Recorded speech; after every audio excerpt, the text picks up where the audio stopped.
বিধায়ক মানৱ ডেকা কুষ্ট প্ৰশংসা কেন্দ্ৰীয় মন্ত্ৰী সৰ্বানন্দ সোণোৱাল। বিধায়ক মানৱ ডেকাই কম দিনতে কৰিছে বহুত কাম। মানৱ ডেকাও বিধায়ক হিচাপে যিখিনি কাম কৰিছে কম দিনৰ ভিতৰত আমি সকলোৱে শলাগ ল'বই লাগিব, নহয়নে? বগীনদী নাকি এখন বিশাল জনসভাত অংশগ্ৰহণ কৰে কেন্দ্ৰীয় মন্ত্ৰী সৰ্বানন্দ সোণোৱাল। আকৌ এবাৰ মোদী চৰকাৰ, আকৌ এবাৰ বিজেপি চৰকাৰ।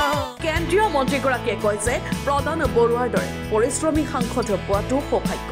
কেৱল আমাৰ যিগৰাকী প্ৰাৰ্থী আপোনালোকে সকলোৱে চিনি পায়, প্ৰধান বৰুৱা ডাঙৰীয়া অত্যন্ত পৰিশ্ৰমী।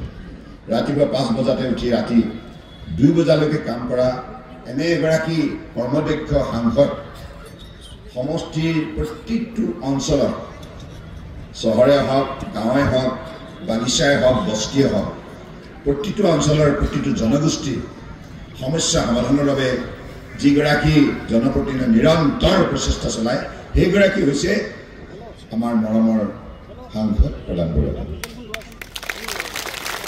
গতিকে আপোনালোক সৌভাগ্যৱান, এনে এগৰাকী সাংসদ আপোনালোকে পাইছে যিগৰাকী ব্যক্তি ৰাইজৰ প্ৰতি শ্ৰদ্ধাশীল, ৰাইজৰ সমস্যা সমাধানৰ বাবে নিৰন্তৰভাৱে যুঁজ দিয়ে।